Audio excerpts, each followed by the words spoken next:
What are parked and add-on domains? What about subdomains? A parked domain is a domain name that leads to the same website as another domain name. The domain is, in essence, parked on top of the other domain. For example, suppose we have a domain name mysite.com.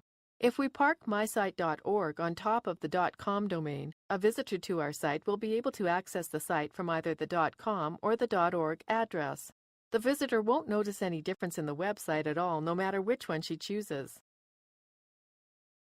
An add-on domain, on the other hand, is a domain that will display a completely different website.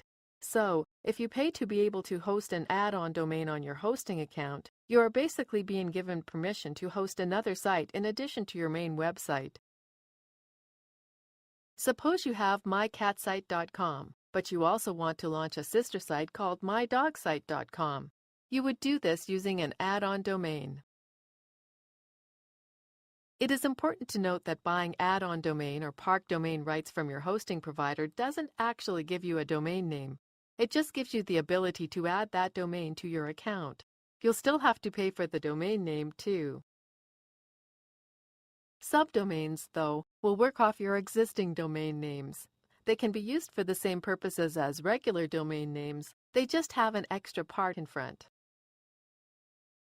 www is actually considered a subdomain, but one that is usually parked on top of the main domain.